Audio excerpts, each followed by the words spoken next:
सो अगर किसी को इस शक्ति से जुड़ना है तो क्या पूजा पाठ ही एक रास्ता है?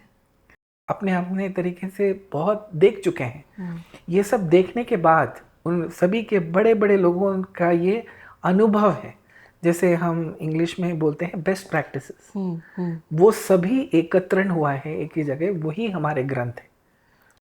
क्वेश्चन बहुत सिंपल है, बहुत बेसिक है, लेकिन शायद उसका जवाब सारी दुनिया ढूंढ रही है, राइट? बहुत सारी मूवीज़ बन चुकी हैं उस पर कि भगवान कहाँ है, राइट? अगर कहाँ है, बोलते हैं हमारे अंदर है, उसका क्या मतलब है? अगर ये अच्छा होता आप पूछते कि भगवान कहाँ नहीं है, क्योंकि भगवान हर जगह हर होते हैं, जगह। सर्वव्याप्त है। आत्मा और परमात्मा में क्या फ़र्क है? आत्मा और परमात्मा में जो फर्क है वो उसी को उजागर करने के लिए हमारे गुरु श्रीमद् मध्वाचार्य ने अवतार लिया। एक ही टाइम पे हमें नज़र आता है कि कोई अपनी लाइफ में बहुत स्ट्रगल कर रहा है, राइट? किसी को इजीली चीज़ें मिल जाती हैं, कोई अमीर है, कोई गरीब है, किसी का लाइफ इजी, किसी का बहुत मुश्किल, बहुत मुश्किल, राइट? लेकिन फिर कोई तरीका शायद नहीं होगा कि हम जान सकें कि एक्चुअली उसका कैसा स्वभाव है, हाँ परमानेंट। वो जब हाँ चेंज होगा या फ्लरिश हो जाएगा, हाँ तभी शायद पता चलेगा उस चीज़ हाँ। का। यहाँ आई थिंक आपका जो डॉक्टर का इंस्टिंक्ट है आपका कि कुछ टेस्ट थोड़ा करवाओ सा और पता करो कि पता कैसा करना है, ये चाहिए, बाहर आ रहा हाँ। है।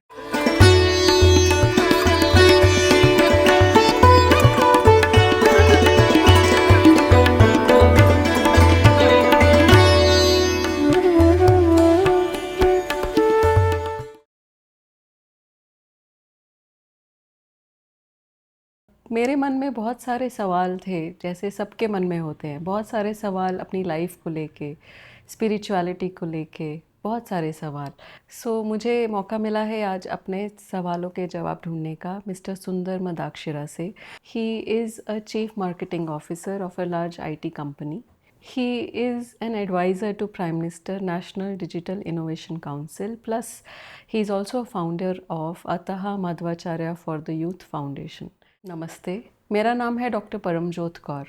मैं हूँ पेरियोडोंटिस्ट और यहाँ पे बैंगलोर में I have few clinics with one of my colleagues doctor Shrivatsa. Welcome to the podcast series. आपके हिसाब से स्पिरिचुअलिटी का क्या मतलब है?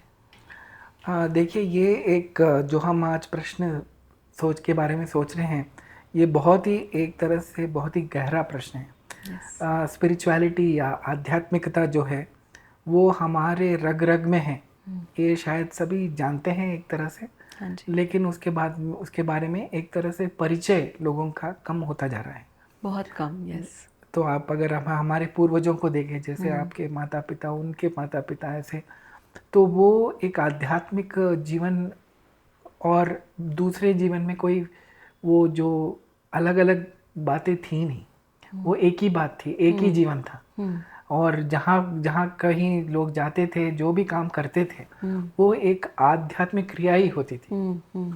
जैसे कि आप सवेरे उठे, तो आज हम सवेरे उठते ही जैसे व्हाट्सएप देखते हैं, लेकिन उस समय का ज़माना अलग था। जो सही आप बात है। कोई भी धर्म के हो, हाँ जी। आप पहले भगवान को याद करेंगे और उसके बाद आप नहाएंगे, उसके बाद पूजा करेंगे। घर में हर कोई पूजा करता था और वैसा ही जीवन उन्होंने व्यतीत किया था, जिसकी वजह से शायद वो बहुत ही संतुष्ट रहते थे।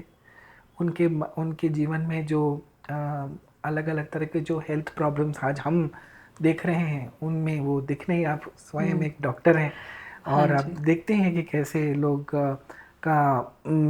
के बारे में, उनके हेल्थ के बारे में काफ़ी चिंताएं लोगों को आ रही है। आजकल 25-30 वर्ष के लोगों को अनेक तरह की बीमारियां हो रही हैं। तो ये जो है, अगर हम पूछे कि आध्यात्म फिर क्या है, तो वो एक भगवान और या किसी हमसे बहुत ऊपर वाले एक जो शक्ति के स्रोत हैं, सोर्स ऑफ एनर्जी है, उसके साथ एक संबंध बनाना ही स्पिरिचुअलिटी होती है या फिर अध्यात्म होता है। वो कनेक्शन है। जैसे कि अभी मान लीजिए ये हमारा घर है और इस घर में अगर हमें इतने सारे औजार हमें यहाँ पे का उपयोग करना है हमें, तो हर चीज़ के लिए हमें विद्युत शक्ति की ज़रूरत होती है, करंट चाहिए हमें, इलेक्ट्रिक करंट हमें अगर हमें चाहिए, तो हम क्या करते हैं, एक इससे बड़े एक जो शक्ति के स्रोत से हम जुड़ने का प्रयत्न करते हैं। अगर वो नहीं है तो फिर हमारे जो इन वो सब उपकरण काम करेंगे ही नहीं। इसीलिए हमारी जो समस्याएं हैं, हमारी जो चिंताएं हैं, हमारी जो आवश्यकताएं हैं, ये इन सबको अगर हमें समझना है और उसका परिहार हमें चाहिए, तो हमें एक ऐसे स्रोत के पास जाना चाहिए कि जिसके पास हमसे बहुत ज़्यादा ऊर्जा हो। हम उन्हीं के पास जाते हैं। हाँ जी। तो एक जैसे जोक है कि एक पेशेंट थे, वो एक वैद्य के पास गए और उन्होंने कहा कि वैद्य जी, आप आँखों के डॉक्टर हैं और मुझे एक समस्या आ पड़ी है कि मेरे को हर कुछ दो दो दिखता है। अच्छा। तो वो डॉक्टर जी ने बोला कि आप 4 लोग आए हो, मैं किसका इलाज करूं? तो इनको तो 2 दिखता है, वो डॉक्टर को 4 दिखता है। तो ऐसे व्यक्ति के पास जाके हम अपने हमारी जो समस्या है उनका समाधान हमें नहीं मिलेगा। तो अगर हमारे जीवन में हम जब ये समझते हैं कि हमसे ऊपर एक बहुत बड़ी शक्ति है जो हमें नियंत्रण कर रही है और हमारे सुख दुख, हमारे जीवन में कुछ भी हो, उस सभी का संबंध और उसका कारण वो ऊर्जा का स्रोत है, वही एक आध्यात्म है। बहुत अच्छे। सो अगर किसी को इस शक्ति से जुड़ना है तो क्या पूजा पाठ ही एक रास्ता है? देखिए, ऐसा है कि हमारे जैसे हर चीज़ को अगर हमें पाना है तो उसके लिए एक अच्छा उत्तम स्रोत होता है, उत्तम विधि होती है हर चीज़ में। जैसे आप डॉक्टर बने तो ऐसे तो कोई नहीं बन सकता कि कोई गया एक दुकान में, उसने सारी डेंटिस्ट की किताबें खरीद ली और उसको पढ़ने लगा। वो कितना भी पढ़े, वो डॉक्टर नहीं बनेगा। कम से कम दुनिया तो उसे कभी डॉक्टर मानेगी नहीं। सही बात। आप बोलें कि मुझे बहुत इसमें तजुर्बा है, मैं बहुत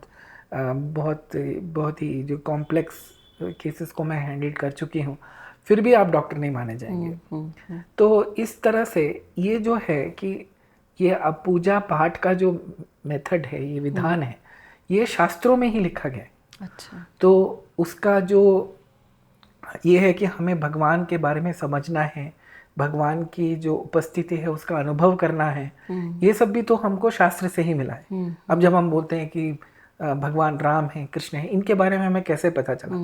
वही शास्त्र और ग्रंथों में से ही पता चला है। और उनको, भगवान को जो मिलने का जो रास्ता है, वो भी उस शास्त्रों में ही लिखा है। तो that is the best method.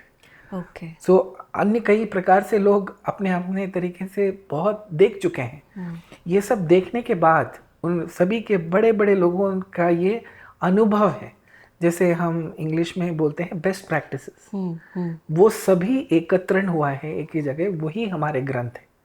तो जब हमारे ग्रंथ बोलते हैं कि ऐसा है, वो तो बहुत ही बनाया हुआ एक मेथड है। हम उसको फॉलो क्यों ना करें फिर? वो तो ऑलरेडी रेडी मेथड है हमारे लिए। बिल्कुल राइट। बट आजकल के ज़माने में जैसे हम बोलते हैं कलयुग है, सब बहुत ही तेज़ी से आगे बढ़ रहा है ज़माना। हर कोई अपनी अपनी लाइफ में बिज़ी है, कमाना है, घर चलाना है, राइट।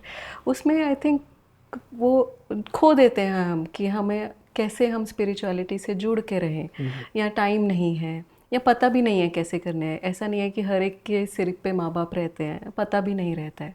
तो ऐसा इंसान क्या कर सकता है कि जिससे वो उस रास्ते पे चलता रहे या समझ आए कि हमारा रास्ता सही है? हाँ, ये बहुत ही अच्छा प्रश्न है और शायद सबके मन में ये प्रश्न आता ही होगा।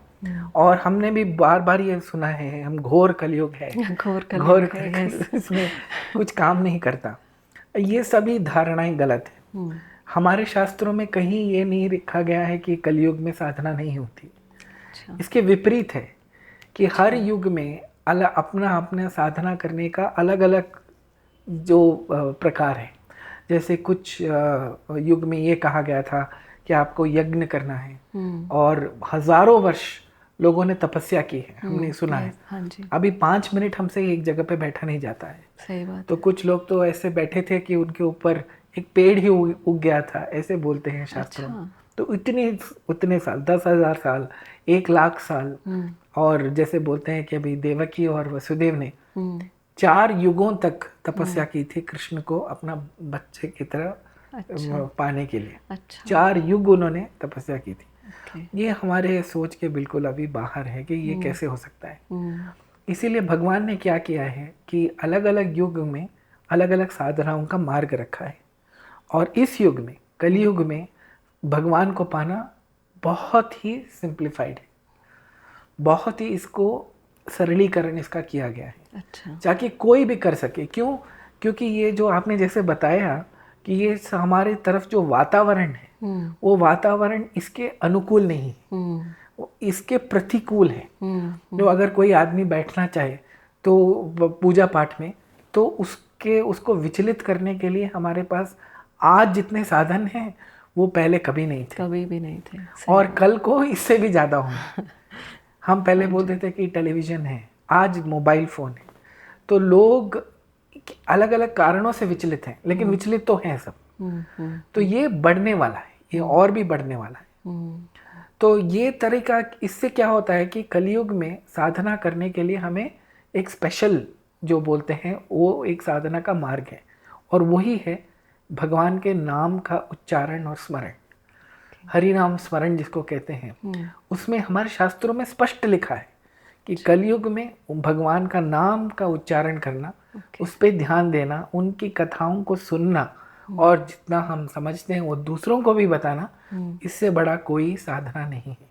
अच्छा, तो ये एक मन बहुत में ही सिंपल है, बहुत ही सिंपल है। हाँ, ये करना तो कुछ इसका तरीका है करने का, मतलब नाम भी अगर जपना है तो कुछ तरीका है करने का, बैठ के उठ के या कुछ ऐसा है क्या? हाँ, हर चीज़ का एक अपना एक प्रोसेस होता है। हर वो अगर आप ऐसे करें तो उसमें जो आपको फल मिलेगा वो अच्छा फल मिलेगा।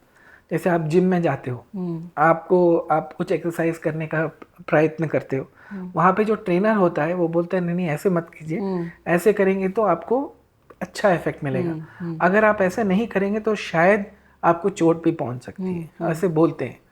तो हर चीज़ में अपना एक मेथड होता है। तो हरि नाम स्मरण करने के लिए एक बहुत ही अच्छी बात यह है कि हम ये कहीं पे भी कर सकते हैं और कभी भी कर सकते हैं। इसके लिए कोई ऐसा निर्बंध नहीं है कि हमें इसे सवेरे करना चाहिए, शाम को करना चाहिए, या ऐसे वैसे टाइम पे करना, ये अवस्था में करनी चाहिए, ऐसा नहीं। लेकिन हम चाहते हैं कि हम जो भी करें उसका अच्छा फल मिले।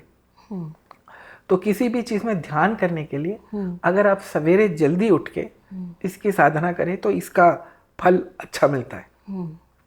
ये सभी चीज़ों के पर हम जिस दिन एग्ज़ाम होते हैं तो बच्चे जल्दी उठ के पढ़ते हैं क्योंकि माइंड थोड़ा फ्रेश रहता है, पूरे जो एग्जामिनेशन का तनाव वो जो कुछ हो वो थोड़ा कम होता है। बोलते हैं कि आज सवेरे जल्दी उठ के पढ़ो।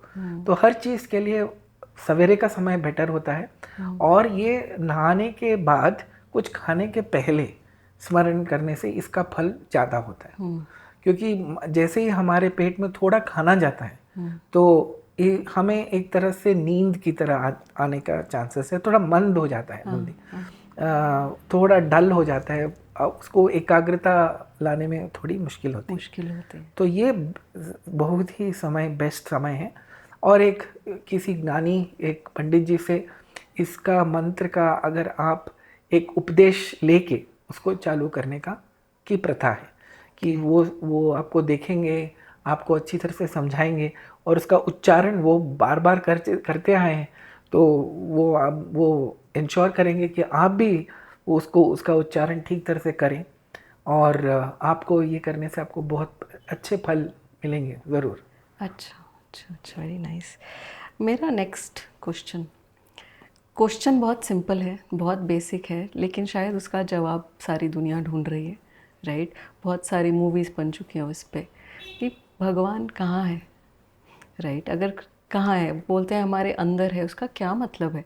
मन के अंदर है, दिल के अंदर है, समझ लेते हैं हम, सुन लेते हैं, मान लेते हैं, लेकिन उसको एक्चुअली अप्लाई करना अपनी डेली लाइफ में कैसे कर सकते हो उसको? नहीं, ये बहुत ही again it's a very nice question. See, इस प्रश्न का आधार पहले हमें सोचना चाहिए कि ये प्रश्न हमारे मन में क्यों आता है। कि क्योंकि भगवान के बारे में हम जो भी सुनते हैं हम यही बोलते हैं, अरे ये ऐसे कैसे हो सकता है, ये क्यों है, क्योंकि भगवान जैसी चीज़ और कुछ है ही नहीं।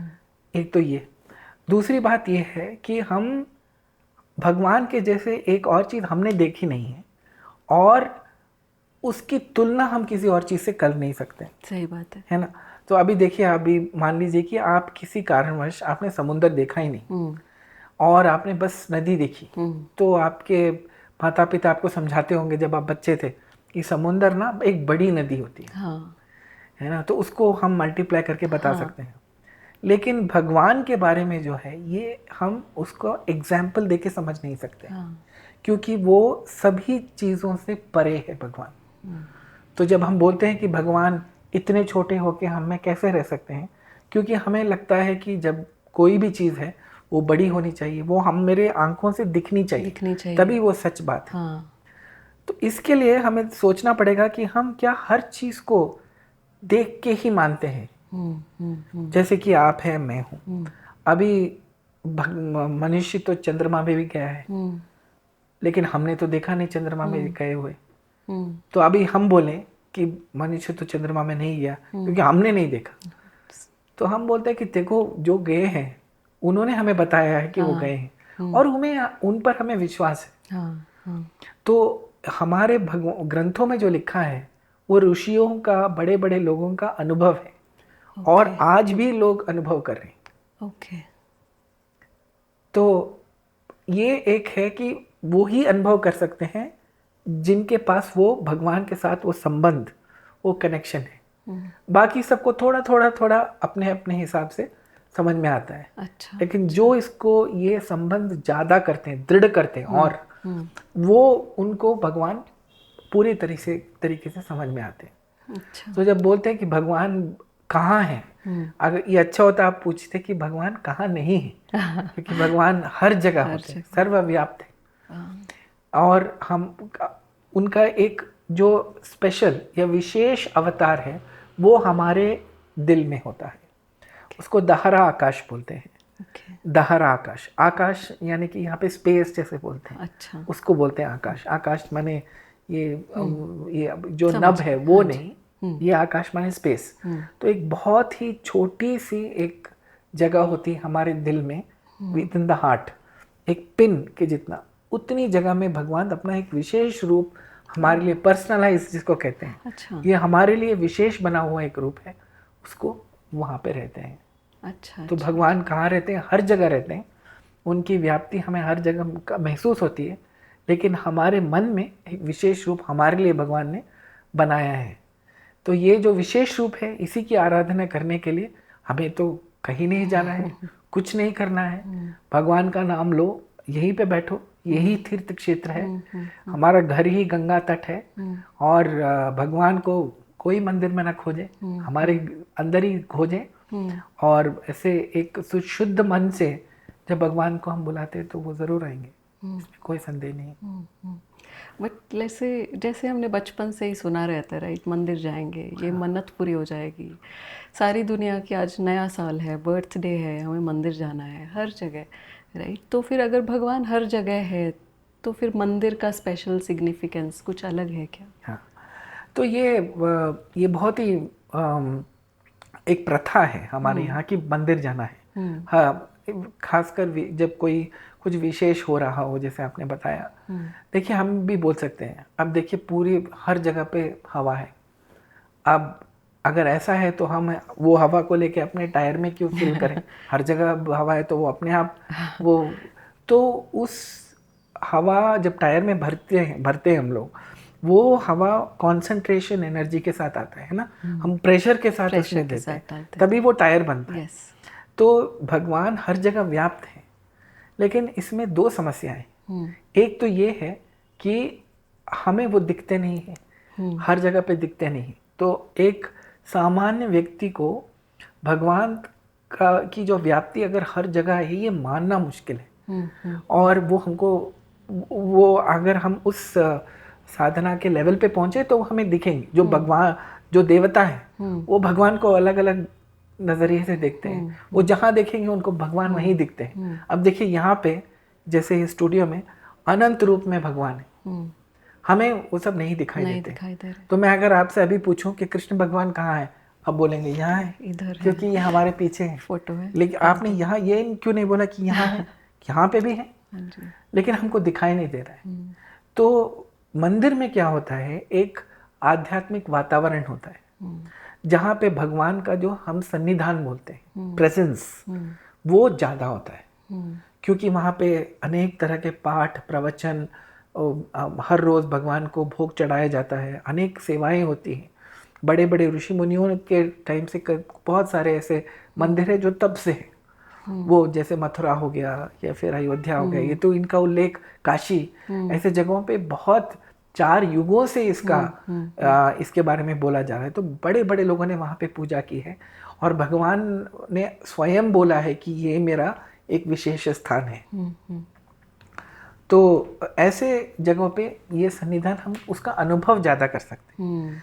और दूसरा एक एडवांटेज होता है कि आप अगर वहाँ पे जाएं तो आपको चारों ओर भक्ति भक्त नजर आते हैं। तो सब मिल के जब एक तरह से भगवान की पूजा करते हैं तो हमारे मन में भी दूसरों को देख के एक अध्यात्म चेतना, एक भावना हम पे ज़्यादा होती है कि हमें भी करना चाहिए, देखो वो कितना कर रहे हैं। तो सीखते हैं एक तरह से। अभी सारे बैठ के भजन कर रहे हैं, आप मान लीजिए घर में बैठ के अकेले भजन कर रहे हैं, भगवान को तो हर जगह पे भजन मानते हैं, लेकिन अगर आप जाके एक समूह में करें, ग्रुप में करें, तो उसका एफर्ट, आपके जो इफेक्ट होता है, उसकी जो प्रतिभा होती है वो अलग हम पे आती है। तो मंदिर में जाना अच्छी बात है, बहुत ही अच्छी बात है, उसको एक हर व्यक्ति को करना चाहिए। उसके साथ ये भी करना चाहिए कि भगवान हमारे घर में है, हमारे मंदिर में है, हमारे घर, हमारे दिल में है, हमारे ग्रंथों में है। ये भी अगर इसके साथ साथ, क्योंकि ऐसा समय आ सकता है कि शायद लोग जब काफ़ी बूढ़े हो जाते हैं वो कभी जा नहीं पाते, लेकिन तब तक अगर उनकी आध्यात्म साधना अच्छी हो गई हो तो वो कहीं ढूंढते हुए ढूंढेंगे नहीं, वो घर पे ही अभी उनको मिलेगा। बिल्कुल सही। लेकिन भगवान से जाने के बाद उसके मन्नतें मांगनी है, ये मनुष्य का सहज स्वभाव है कि हमारे नीड्स रहते हैं, हमारी मुश्किलें भी होती हैं। तो भगवान से हम लोग पूछ लेते हैं कभी कभी कि ये हमें ये हम इस समस्या को देख रहे हैं, तो आप उसका परिहार कीजिए। सब पूछना एक स्वाभाविक है, लेकिन शास्त्रों के मुताबिक भगवान, हमें उनसे बात करनी चाहिए, उनसे पूछनी चाहिए जिसको पता नहीं। अगर भगवान हर जगह हैं और आपकी मंशा हर सेकंड वो सुन रहे हैं, तो आप किसको पूछ रहे हो? कोई ज़रूरत नहीं, वो तो आपके साथ है। कितनी गहरी बात है ना? तो क्यों पूछ रहे हो? किसको? उसी को आपके मन, आपको दुख लगा तो भगवान तो इंतजार नहीं करेंगे कि आप पूछें, उसके पहले ही वो समाधान उधर ही है, सुन ही रहे हैं, देख ही रहे हैं सब। बिल्कुल जी, हाँ जी। मेरा एक बार ही ख्याल आया ऐसे बैठे बैठे, भगवान में ऐसे रुचि है, स्पिरिचुअलिटी में रुचि है।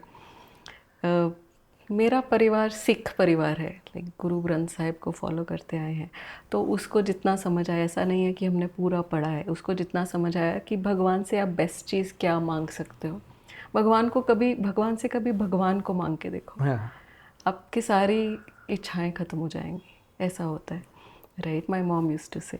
एनीवेज, नेक्स्ट क्वेश्चन पे आते हैं। बहुत लोग भगवान को याद करते हैं, स्पिरिचुअल बोलते हैं, कैसे भी इसके कई नाम दे दिए गए हैं, राइट? लेकिन वो थोड़ा डर भी होता है उनके दिल में, अगर हम नहीं करेंगे तो कुछ गलत हो जाएगा, ख़राब हो जाएगा, राइट? तो क्या सही तरीका है? डर का माहौल है या उसको ख़त्म कैसे किया जाए? अगर मुझे महसूस होता है कि डर सही नहीं है, प्यार होना चाहिए, राइट? लेकिन उसको कैसे हम ट्रांजिट कर सकते हैं, कैसे उसको डर से दूसरे इमोशन की तरफ लेके जा सकते हैं? हाँ, ये डर के भी कारण है। ये हमें इसलिए डराया जाता है क्योंकि हम जब बच्चे होते हैं तो ऐसे बहुत सारी चीज़ें हैं जो बच्चों को समझ में नहीं आती।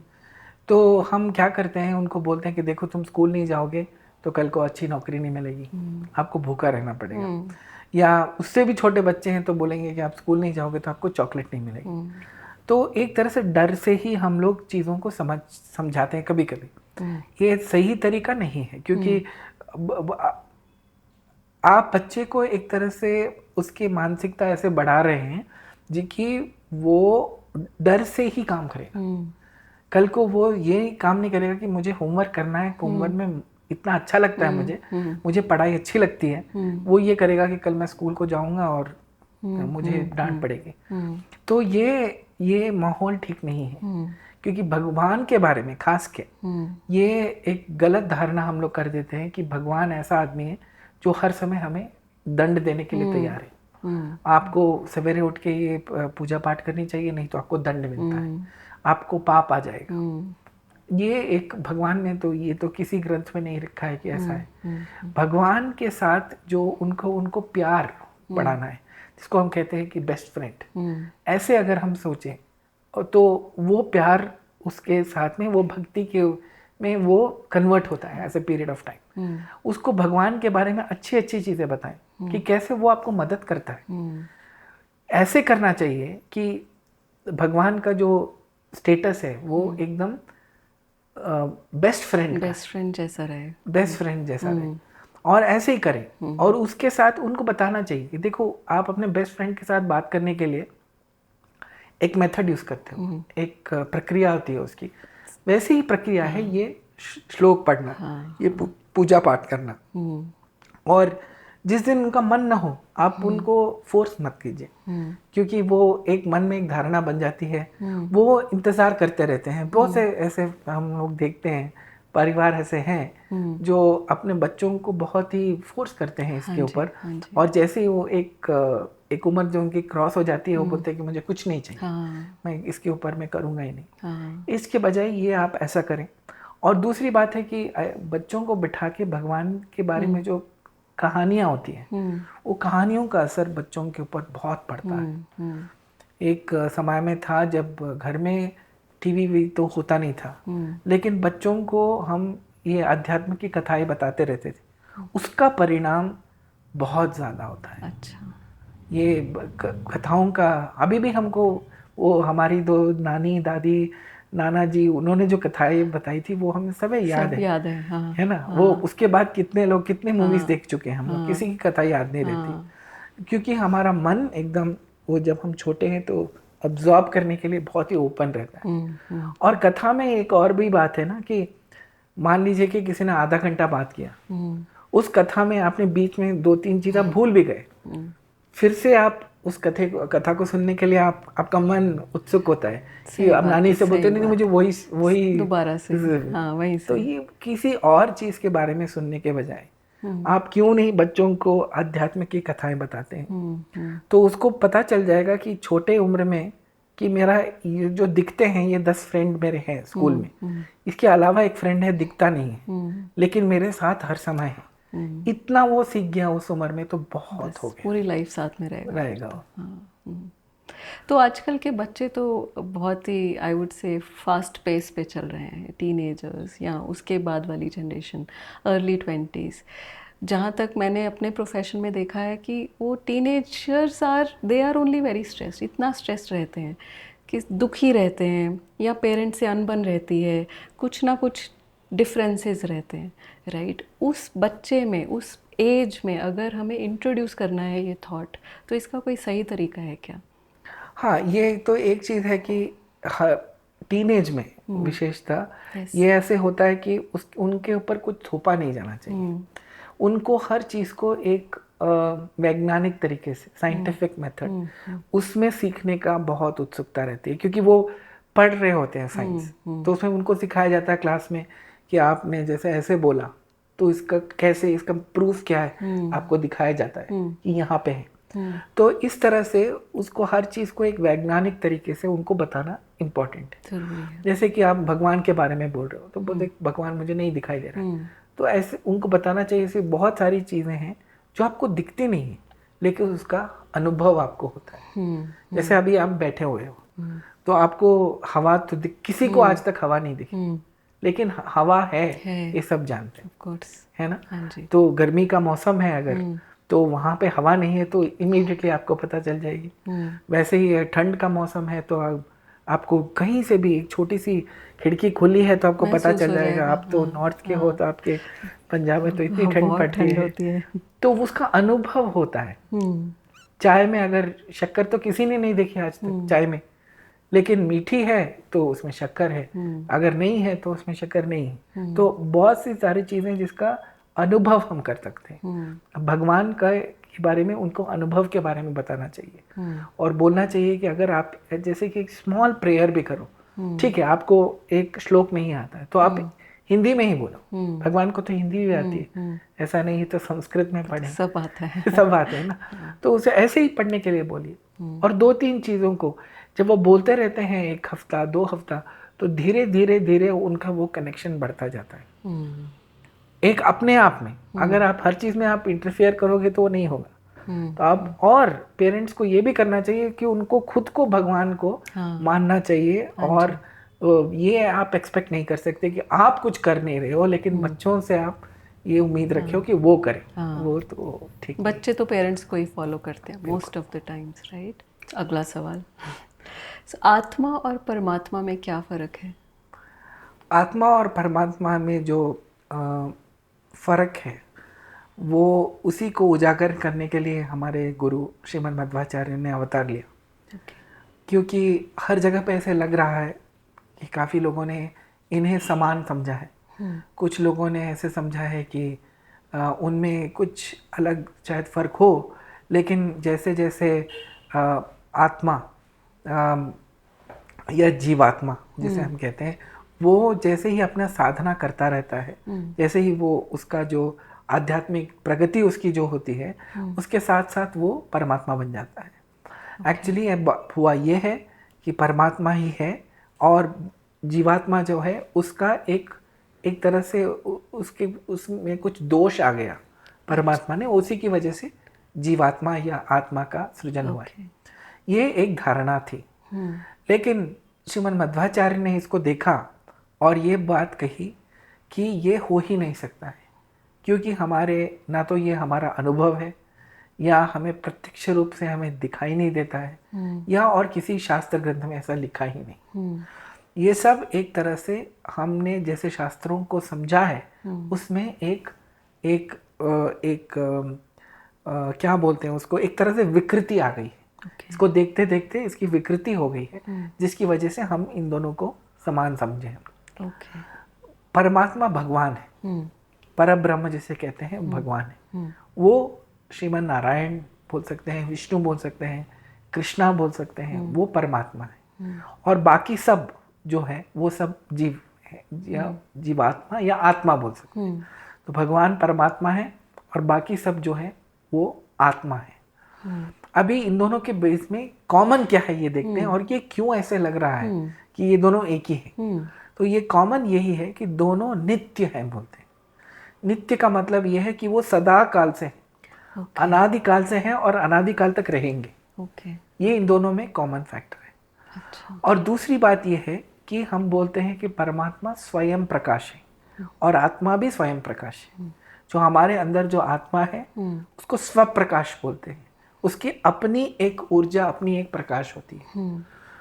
तो ये दोनों की वजह से, इन दोनों विचारों की वजह से ऐसे लग रहा है कि ये दोनों समान हैं। लेकिन आत्मा और परमात्मा में बहुत बहुत अंतर है। वो ये है कि भगवान हर चीज़ में अनंत है और जो आत्मा है वो शांत है, उसका अंत है, हर चीज़ का शांत है। जैसे आप ले लीजिए ज्ञान के बारे में, ज्ञान, नॉलेज, तो वो परमात्मा में जो ज्ञान है वो अनंत ज्ञान है। शास्त्री अपने वेद यही बोलते हैं कि वो हर चीज में अनंत है, अनंत ज्ञान है उनका। ये जो आत्मा है उसके पास भी ज्ञान है, लेकिन वो लिमिटेड है, वो शांत है, उसका अंत है। वो बड़े कुछ लोगों में ज्यादा हो सकता है।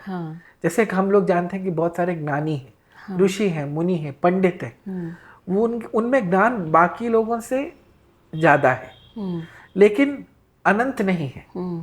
तो इसीलिए हम किसी को भी भगवान मानने के पहले हमें ये पूछना चाहिए कि ये जो उनमें जो गुण है वो अनंत है कि नहीं। इसी में आपको उत्तर मिल जाएगा।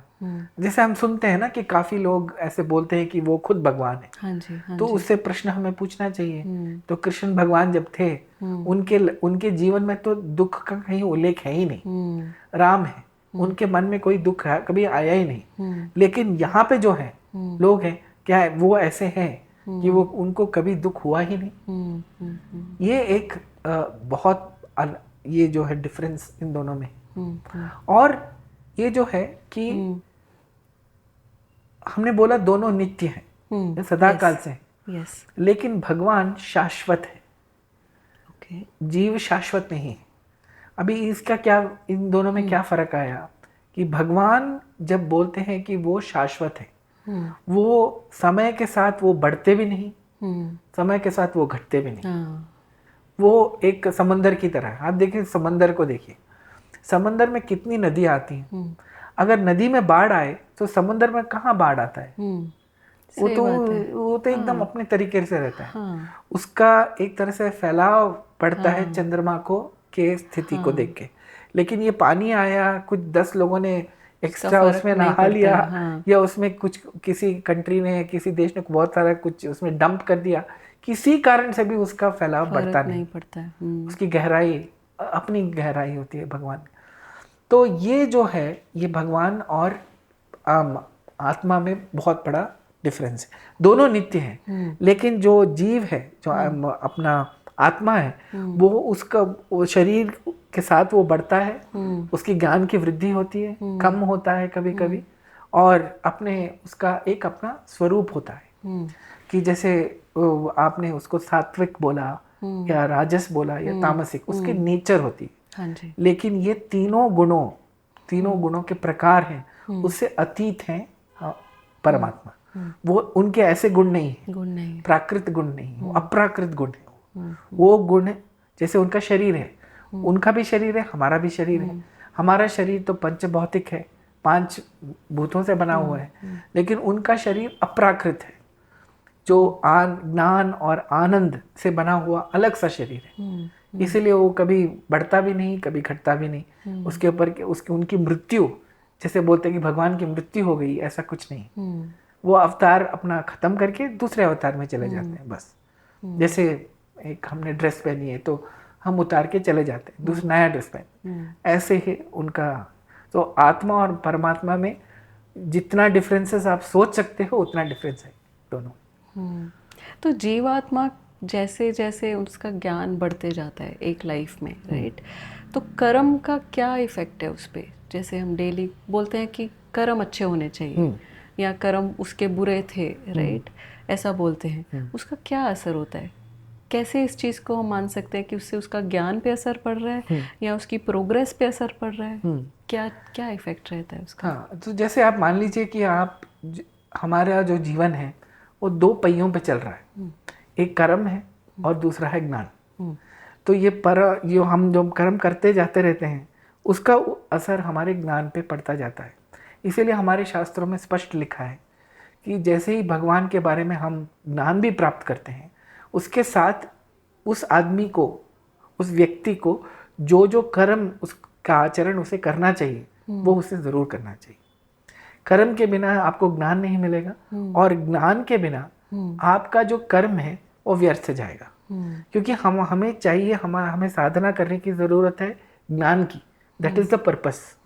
लेकिन उसके साथ वो हम पर जो कहा गया है, हमको जो कहा गया है कि आपको ऐसे ऐसे कर्म करने हैं, क्योंकि आप जैसे कि आप डेंटिस्ट हो, तो आपका कर्म यही है कि आप लोगों को चिकित्सा दें। मान लीजिए कि आप पूजा कर रही हैं और एक इमरजेंसी केस आई, और तो आपको वो छोड़ के, पूजा को छोड़ के, शास्त्र ये बोलता है कि आपको उसकी चिकित्सा करना, तो वो आपका धर्म है, वही आपका धर्म है, वही आपका कर्म है, बिकॉज वो प्रायोरिटाइज हो जाता है आपका। तो इस तरह से हमारे कर्म आचरण से ही हमारा ज्ञान की वृद्धि होती है।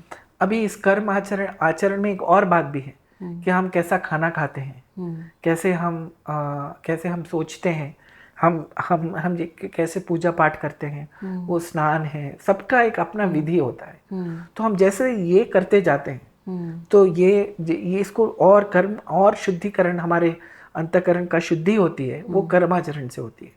तो जैसे करें तो हमारा मन एकदम साफ हो जाता है, और वो ज्ञान प्राप्त करने के लिए एकदम ओपन तरीके से वो आपको प्रस्तुत होता है। यही मध्वाचार्य ने हमारे शास्त्रों में बहुत अच्छी तरह से इसको अलग अलग तरीके से बताया है कि कैसे आदमी अपना शुद्धिकरण कर सकता है। इस अपना जो कलयुग में जैसे हमने पहले देखा, भगवान का नाम कर जपने से ही जो शुद्धिकरण होती है वो कितनी बड़ी है कि हमसे पहले 1 कोटि पुश्तों तक उसका इम्पैक्ट, पॉजिटिव इम्पैक्ट रहता है। तो अभी आप पूछ सकते हो कि इतने सारे विधि विधान हैं, उसको छोड़ के भगवान का नाम करना तो बहुत आसान है, तो कोई भी कर सकता है, इसके लिए इतना बड़ा फल कैसे मिलेगा? इसका उत्तर तो वहीं पे है। इतना सुलभ उपाय हमारे सामने है, कितने लोग हरि नाम का स्मरण करते हैं? कोई भी नहीं करते हैं ना, बहुत कम लोग करते हैं। तो हमारे सामने वो एक ऑप्शन रहना काफी नहीं है। वो हमारे मन में, जैसे आपने बोला, हमारे कर्म है, वो हमें प्रेरित करते हैं कि हम कैसे भगवान की ओर करें, भगवान का नाम स्मरण करें। तो अभी हम हर एक की लाइफ अगर देखें, एक ही टाइम पे हमें नज़र आता है कि कोई अपनी लाइफ में बहुत स्ट्रगल कर रहा है, राइट? किसी को इजीली चीज़ें मिल जाती हैं, कोई अमीर है, कोई गरीब है, किसी का लाइफ इजी, किसी का बहुत मुश्किल, बहुत मुश्किल, राइट? इसका क्यों ऐसा होता है? इसका कुछ बैकग्राउंड है क्या? बिल्कुल, ये बहुत ही इम्पोर्टेंट और बहुत ही प्रैक्टिकल जो है प्रश्न है। इसमें आप देखिए, इसमें हम मध्वाचार्य ने एक ही श्लोक में सब कुछ, एक श्लोक भी नहीं है, वो आधा श्लोक है, उन्होंने बता दिया है। बहुचित्र जगत बहुधा करणात् परशक्तिरनंत गुण परमः। तो ये जो हमारे सामने जो जगत है, ये वर्ल्ड जिसको हम कहते हैं, इसमें चित्र अलग अलग तरीके विचित्र लोग हैं, अलग, सबकी अपनी अपनी धारणाएं हैं, सब लोग अपने अपने मेथड्स हैं। इसमें हम एक व्यक्ति और दूसरे व्यक्ति में डिफरेंस क्यों पाते हैं? किसी को, जैसे आपने बोला, किसी को बहुत आराम से सब कुछ मिल जाता है, किसी लोग कुछ भी प्रयत्न करें उनको सक्सेस मिलता ही नहीं। इसके कारण यही है कि हमारे जो एक जीव, एक आत्मा और दूसरे आत्मा में एक फर्क है। यही मध्वाचार्य का मूल संदेश है कि जीव जीव में भेद है। They are all different. आप तो डेंटिस्ट हो, तो कोई भी बोल सकता है कि सभी के एक ही मुंह होता है, उसमें 32 सभी की एक ही होती है। तो फिर इसमें क्या, इसके लिए इतना 4 साल 5 साल आप क्यों पढ़ते हो? तो एक कर लो, एक स्टैंडर्डाइज प्रोसेस, तो आपको तो पता होगा कि कितना डिफरेंस होता है लोगों में। हाँ जी। है ना? तो इतना अगर लोगों में वो स्टार्टिंग पॉइंट, जिसकी वो जहाँ पे ये साधना शुरू हो रही है, उसी में डिफरेंस है दोनों में। क्यों जीव एक ही प्लेटफॉर्म से शुरू नहीं कर रहे। जैसे आप रेस को देख लीजिए, सभी एक ही तरह से शुरू करते हैं, तो तब बोल सकते हैं कौन आगे है कौन। यहाँ वैसा नहीं है। वो जीव का मेथड ही अलग है। कोई भाग रहा है, कोई कार में बैठा हुआ है, कोई स्कूटर में बैठा हुआ है, कोई मोटर में बैठा हुआ है। रेस ऐसे चल रही है। अच्छा। क्यों? क्योंकि वो जो अलग अलग जीव हैं उनके स्वरूप अलग होते हैं। किसी में वो सात्विक ज़्यादा रहता है, किसी में तामसिक ज़्यादा रहता है, किसी में राजस ज़्यादा रहता है। इन मिश्रण अलग अलग मात्रा में पाई जाती है। इसीलिए इनमें अपने अपने अलग अलग तरीके, इन सब का जो कंस्ट्रक्शन है वही अलग है ना? जैसे आप बोलोगे कि अगर एक बहुत बड़ा जैसे आयरन का है, उसमें अगर एक ऐसी चीज़ आके टकराएगी तो वो तो चूर चूर हो जाएगी। अगर उसी को देखेंगे तो एक रुई का एक कुछ बनाएंगे, उससे टकराएंगे तो कुछ होगा नहीं। क्यों? उसका एक अपना स्वभाव ही अलग है। तो ये जीव का जो है स्वभाव ही अलग है। एक तो वो, उसके बाद वो क्या कर्म करता है ओवर एंड अबाउट दैट, वो एक और बात है। और तीसरी बात है कि पुनर्जन्म में वो पिछले जन्म से कितने जन्म से संचित कर्म जो बोलते हैं, वो कर्म को भी लाके कैरी फॉरवर्ड करके लाए, अपने साथ लाए अनेकों जन्मों से। सो आपको लगेगा कि सभी एक ही जैसे क्रॉस सेक्शन में, लेकिन एक्चुअली है ऐसा नहीं। तो ऐसा मानना सही है क्या, जस्ट अ क्वेश्चन, कि शायद सारी आत्माएं भगवान की तरफ ही जा रही हैं, लेकिन दे आर जस्ट एट अपने अपने अलग अलग लेवल पे हैं। कोई अभी थोड़ा तामसिक है, लेकिन अगर इसी रास्ते पे चलते रहे, या एक टाइम आएगा भगवान खुद ही गाइड करते हैं तो वो सात्विक हो जाएगा, लेकिन बहुत साल लगेंगे, बहुत जन्म लगेंगे, राइट? ऐसा मानना सही है क्या? नहीं, क्योंकि ये जो अलग अलग जीव हैं, इनका अपना अपना स्वरूप होता है, वो कभी बदलता नहीं, कभी चेंज नहीं होता है। अच्छा। तो कुछ लोग बोलते हैं कि देखो कोई आदमी था, वो बहुत ही धूर्त था, बहुत ही गंदा आदमी था, लेकिन उसने भगवान से बहुत सारी प्रार्थना की, तो वो अभी देखो, और भगवान ने उसकी सुन ली। ऐसे बहुत पढ़ते हैं हम लोग पुराण में। हाँ। तो बोलते हैं कि हम बोलते हैं कि चलो वो सात्विक बन गया, वो सात्विक नहीं बना है। अच्छा। उसका क्या हुआ, उसका जो बेसिक नेचर है, उसका बेसिक स्वभाव चेंज नहीं हुआ। आप ही बोलेंगे कैसे? तो भले ही वो गंदा काम करता था, लेकिन उसके मन में ये धारणा है कि वो भगवान से पूछे कि मुझे माफ कर दो। वो कौन पूछेगा? जिसका स्वभाव सात्विक होगा। निम्रता होगी। विनम्रता होगी। वो अपने आप को जान गया हाँ। कि चलो मैंने गलती कर दी, लेकिन मैं किसी से अगर माफी मांगूंगा तो भगवान से माफी मांगूंगा, इतना उसमें थिंकिंग है। तो वो सात्विक ही हुआ ना। वो जो हमें तामसिक लग रहा था, वो उसकी टेम्पररी स्टेज थी। ओके। उसके पूर्व कर्मों की वजह से वैसे था वो, लेकिन अभी वो चेंज हो गया है। उसका परिवर्तन हो गया है। उसका मेन नेचर वही था। अभी हम देखते हैं कि कुछ बच्चे जो प्रारंभिक शिक्षा में वो अच्छी तरह पढ़ते नहीं, लेकिन वो अचानक उनको जैसे ही वो 10वीं में आते हैं या 11वीं में आते हैं या 12वीं में, जो उनके शिक्षा क्रम का बहुत ही आवश्यक मोड़ है, तभी वो एकदम से पढ़ने लगते हैं। और रिवर्स भी देखें हमने। ये क्यों होता है? क्योंकि उनकी जो बेसिक नेचर थी कि वो अच्छे स्टूडेंट्स ही हैं, लेकिन वो किसी मैनी रीजन हो सकता है कि हो सकता है कि वो जब छोटे थे उनको ठीक से पढ़ाया नहीं गया हो, या किसी ने उसको शिक्षा के बारे में डरा दिया हो, या स्कूल अच्छी नहीं थी, कुछ भी हो सकता है, या मित्र ठीक नहीं थे। तो बहुत कॉमन है, हम लोग देखते हैं। तो इसकी वजह से वो पढ़ नहीं पाए, लेकिन जैसे उसको एक अच्छा सही माहौल मिला उसको, वो बिल्कुल अपना ट्रू स्पिरिट वो दिखाई दे रहा है। इसमें भगवान कुछ नहीं करते हैं। अच्छा। तो जैसे भगवान, जैसे सूर्य है, सूरज अलग अलग पौधों पे गिरता है। तो आज तक तो अभी ऐसा हुआ नहीं कि सूरज कमल के पौधे पे गिरे और उसमें से रोज निकला है, गुलाब का फूल निकला है। ऐसा है नहीं। उसका जो स्वभाव है उसी की वजह से वो आता है। उसके बीज के ऊपर जब गिरता है वो पानी, वो आता है पौधा, उसमें से खिलता है कमल, वो अलग है। क्योंकि वो कमल का पौधा है। वो आप कुछ भी कर लो उसमें आम नहीं उगने वाला। तो ये डिफरेंस जो है वो भगवान ने क्रिएट नहीं किया है। अच्छा। वो जीव का अपना स्वरूप है।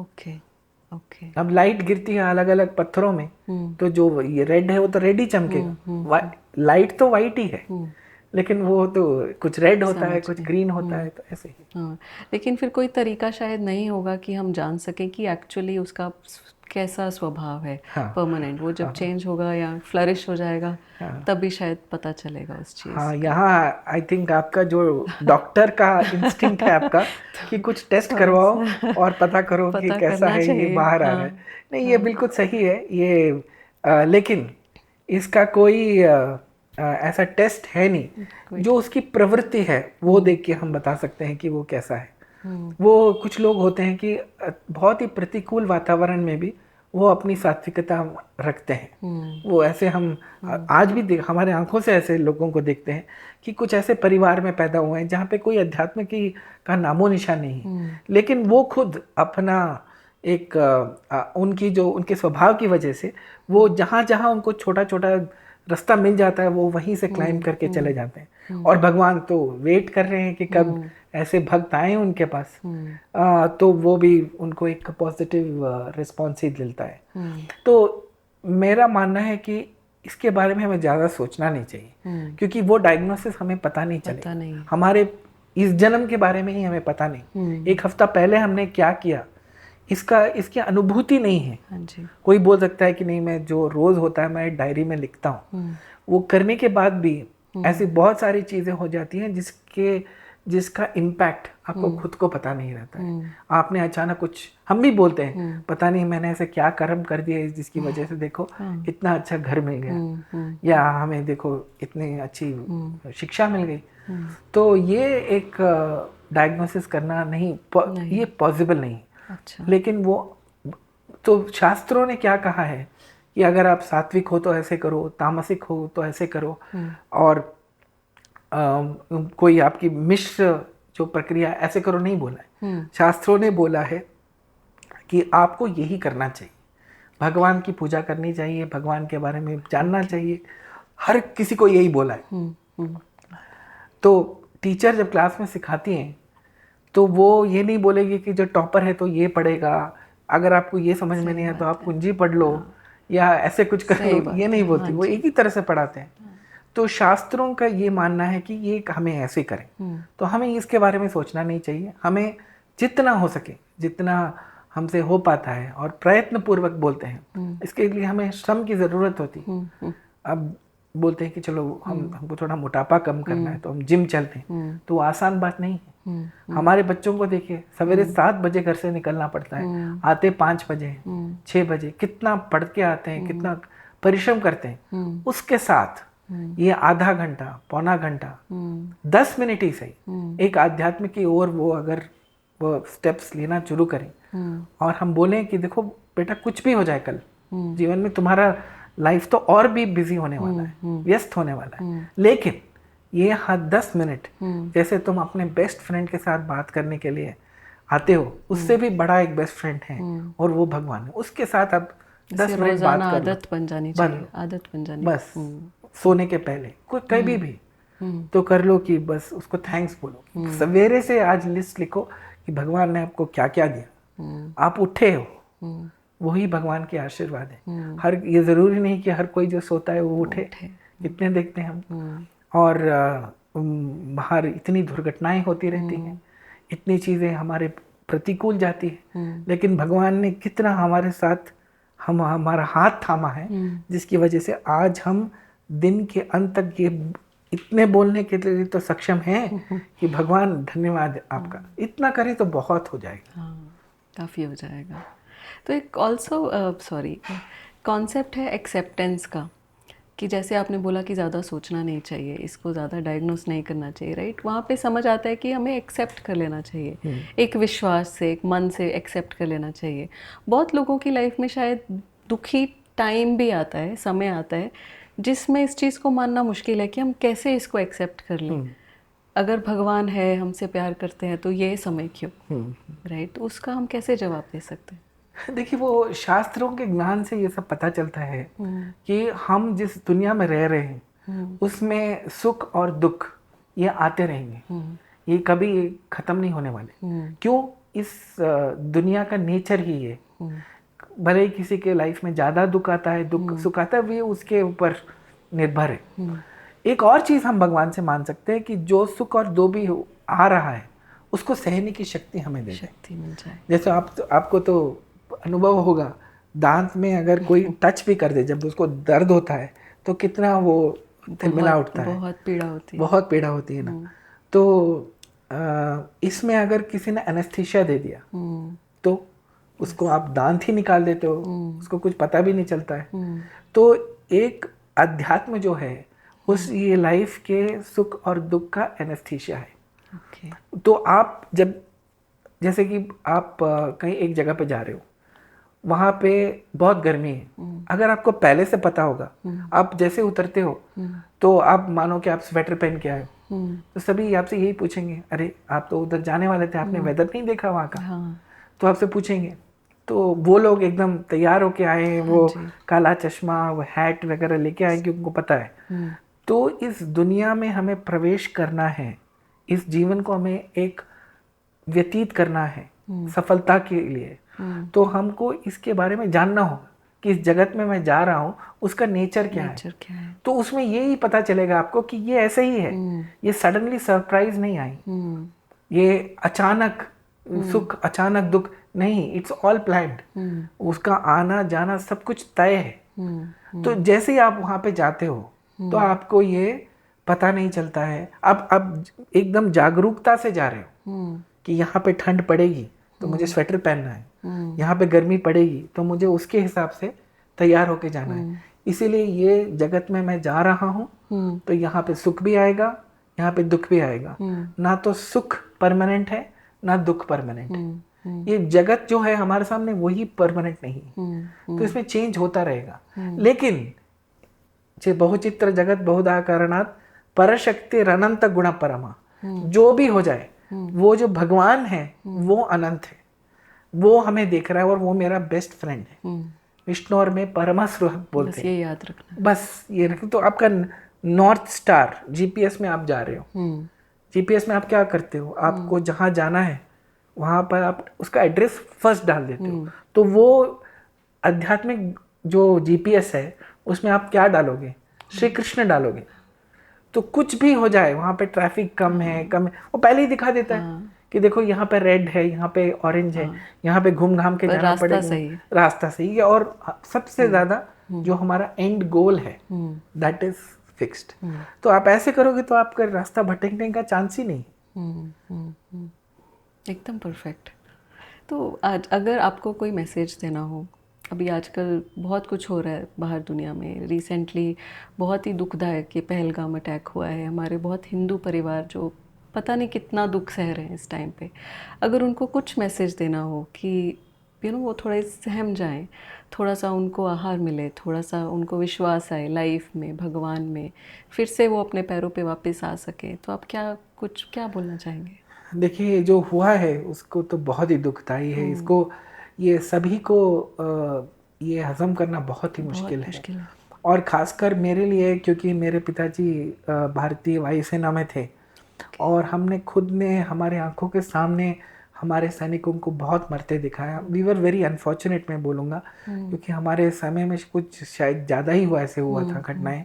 और वो घटनाएं मुझे आज भी बहुत ही घातक तरीके से हुई हैं कि मैं हमारे घर कोई कल परसों आए थे खाना खाने के लिए और 2 दिन बाद वो नहीं रहे। तो ये सोच के बहुत ही हमको बहुत दुख होता है। तो मैं यही कहूँगा कि इस समय पे वो धैर्य रखें, क्योंकि जो मरे हैं वो हमारे देश के लिए मरे हैं। भले ही उनकी जो मंशा वो नहीं रही होगी कि हम अपनी जान दे दें, वो तो पर्यटक थे, वहाँ पे घूमने गए थे, लेकिन ऐसा हुआ, ये बहुत ही बुरा हुआ है। तो हम यही बोल सकते हैं कि देखो, भगवान की मंशा थी कि वो उनका जीवन इतना ही है, लेकिन वेरी इम्पोर्टेंटली वो उनकी आगे की जिंदगी, वो इस दुख और इस भयंकर दृश्य उन्होंने जो देखा है उसको पार करने का प्रश्न करें। क्योंकि ये जो बुलेट है वो एक आदमी को नहीं लगा है, उनके पूरे परिवार को लगा है। उनके एक आदमी के शरीर को लगा है, लेकिन सभी की आत्मा झकझोर गई है। तो इस समय में पूरा देश उनके साथ है। और अगर भगवान जो तिरुपति में भगवान है वो ऐसे खड़े हैं, आपने उनकी भंगी देखी होगी तो बालाजी, तो वो यही बोल रहे हैं कि कहाँ ढूंढ के जा रहे हो, पूरा ब्रह्मांड तो मेरे पाँव में है, सारा सुख तो यही है, जब मैं यही है तो आप कहाँ जा रहे हो। और दूसरी बात है जो वेरी इंपॉर्टेंट आपके प्रश्न के लिए, कि भगवान हमें दुख देता है लेकिन वो हमारे कर्मों के हिसाब से ही देता है, उससे ज़्यादा नहीं देता। और उन्होंने हाथ ऐसा रखा है, इसका मतलब ये है कि कुछ भी हो जाए आदमी को उतना दुख नहीं मिलेगा जितना वो सह नहीं पाएगा। अबाउ हिज नीज पानी कभी नहीं आ पाएगा। अच्छा, आप नदी में जाते हो तो पानी ऊपर आ जाता है, तो इससे ऊपर कभी नहीं आएगा। तो अगर उसने दुख दिया है तो उसको सहने की शक्ति भी भगवान ही देता है, और कहीं से नहीं मिलेगा उन्हें। आप वो कुछ भी कर लें, कुछ भी ढूंढ लें, वो जो भी धर्म को मानते हैं उसके भगवान से उन्हें प्रार्थना करनी चाहिए कि इस समय में उसको सबसे ज़्यादा शक्ति उनको अभी ज़रूरत है। और मुझे पूरा यकीन है कि पूरे देश की दुआएं हैं उनके साथ, तो वो ज़रूर उसको ओवरकम करेंगे। और हमारा सबका कर्तव्य है कि इस समय में हम उत्तेजित होंगे ही, लेकिन इसके साथ साथ हम जब कभी भगवान से हम प्रार्थना करेंगे तब उनको भी इस प्रार्थना में शामिल करेंगे। हाँ जी। बहुत ही अच्छा लगा आपसे बात करके। मेरे प्रश्न तो ख़त्म हो गए अभी तो अगर आपको कोई और मैसेज यूथ के लिए देना हो या कुछ उनकी ग्रोथ के लिए देना हो, जो आजकल पढ़ रहे हैं, नया जॉब में जा रहे हैं, बस ऐसी आशंका में है कि पता नहीं लाइफ कहाँ लेके जा रही है, कुछ नज़र नहीं आ रहा है, कुछ समझ नहीं आ रहा है, मे भी कोई सपोर्ट भी नहीं है, उनको उस एज में, उस टाइम में बस धैर्य रखने के लिए कुछ ऐसा जो उनके साथ चल दे?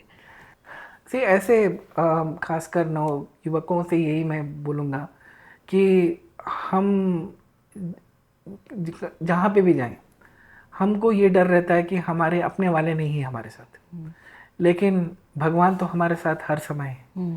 तो भले ही हमें ये ना पता हो कि हम कल में क्या होने वाला है, परसों में क्या होने वाला है, और मेरे जीवन में आगे क्या होगा, ये लेके एंग्जाइटी बहुत रहती है। और एक तरह से होनी भी चाहिए कि मुझे अपना जीवन सुधारना है, मुझे अच्छे एक जॉब में जाना है, मुझे एक अच्छी लाइफ चाहिए। ये सब चाहने में कोई गलती नहीं है, कोई गलत बात नहीं है। लेकिन हमें तब विचलित होते हैं हम जब हमें लगता है कि हमारे साथ कोई नहीं है। या फिर आप मानिए कि कतार में खड़े, आप 100 वे लोग हैं लेकिन आप कतार में हैं, कतार एकदम सीधी जा रही है, तो आपको कोई प्रॉब्लम नहीं होगी। आपको तब प्रॉब्लम होती है जब बीच में कोई आके उस कतार में ज्वाइन करता है और आप उत्तेजित होते कह रहे हैं हम इतने देर से इंतजार कर रहे हैं, आप क्यों। तो ये एकदम 5 मिनट में पूरा जो व्यवस्था है वो खराब हो जाती है। लेकिन ये भगवान के साथ ये पॉसिबल नहीं है। भगवान का नाम है समाहा। समाहा का एक उनका विष्णु सहस्त्र नाम में एक नाम है समाहा।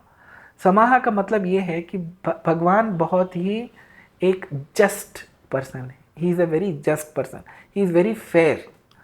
ही will only give you fruits as per your karmas. तो आपके कर्म जैसे हैं वैसे ही आपको फल मिलने वाला है। उससे थोड़ा भी ज़्यादा नहीं मिलेगा, उसमें थोड़ा कम नहीं करेगा। और वो उनके मन में वो पक्षपात नहीं है, पक्षपाती नहीं है। अच्छा। उन्होंने धर्म का भेदभाव नहीं है। उन्होंने अपना टेक्स्ट लिख दिया है। सारे शास्त्र ग्रंथ उन्होंने ही, भगवान ने ही लिखे। ये उनका संदेश है। तो उन्होंने वहाँ पे उसका एक गोल फिक्स किया है, उसके जाने का पथ फिक्स किया है और उसका फल फिक्स किया। सब कुछ फिक्स्ड है, आपको दिखाई नहीं दे रहा है। वो इतना फिक्स्ड है फिर भी हमको अनसर्टेनिटी हो रही है, मन में शंका हो रही है कल क्या हो रहा है। तो ये आपको समझना चाहिए कि मुझे भले ही पता न हो कि आगे क्या होने वाला है, लेकिन ऊपर है एक आदमी जो ये सब देख रहा है और वो इंश्योर करेगा कि मुझे वही मिलेगा जो मेरे भाग्य में लिखा है, जो मेरे कर्मानुसार है। इसे भी मुझे ज़्यादा इसको चाहिए तो मुझे और अच्छे कर्म करने पड़ेंगे, भगवान में और भी भक्ति करनी पड़ेगी, तो इससे मैं चेंज कर सकता हूँ। लेकिन मुझे जो भी मिल रहा है आज वो भगवान की कृपा से मिल रहा है। और भगवान ऐसे नहीं है कि मुझे पनिश कर रहा है, वो मेरे ही कर्म है जो इस रूप में मुझे आके मुझे एक तरह से मुझे तकलीफ पहुंचा रहे हैं। तो ये भगवान की जो जस्ट बिहेवियर है, ये जो समानता है, ये कोई और नहीं कर सकता है। उसी पे विश्वास रखना चाहिए। बच्चों को कुछ भी हो, जो माता होती है, मदर होती है, उसको अपने बच्चों और दूसरे बच्चों में थोड़ा तो फर्क होता ही है। हम सब मनुष्य ह्यूमन बीइंग्स हैं, लेकिन वो बात भगवान में नहीं। सभी उनके लिए इक्वल है, अपने अपने कर्मों के अनुसार उसका फल देता है। तो ये अगर आए तो ये करें, और कुछ भी हो जाए हर काम के पहले भगवान को याद करें। आप लैपटॉप खोल रहे हो, जरूरी नहीं कि हर कोई पूजा पाठ ही करे। आपको ऑफिस जाना है तो ठीक है, जाइए आप लैपटॉप खोलिए, खोलते हुए पासवर्ड डालना पड़ता है। जितना टाइम आप पासवर्ड डाल रहे हो, भगवान का नाम रख लो पासवर्ड, उतना तो टाइप करोगे, मन में चलेगा, है ना। और हर काम के बाद लैपटॉप बंद करो और बोलो कि आज जो भी मैंने काम किया है वो भगवान का ही काम है, और भगवान वो मानने के लिए तैयार है। देखिए, लिखा आपने सॉफ्टवेयर कोड है, लिखा आपने एक कोर्ट में एक केस है, लेकिन भगवान उसको भगवान का काम मान के आपको फल देने के लिए तैयार। कौन करेगा? आप जिस ऑफिस में काम करते हैं उनको जाके बताइए कि मैं पूरा दिन पूजा पाठ कर रही थी, बट आप उसको ऑफिशियल वर्क मान लो, तो कोई करेगा?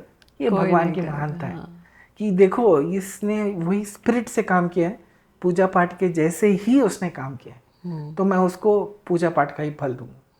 ये शास्त्रों में लिखा है, ये मेरी बात नहीं है, ये सब श्रीमद् भागवत गीता सब में लिखा हुआ है। लेकिन हर चीज में एक चीज होनी चाहिए, वो होनी चाहिए भक्ति।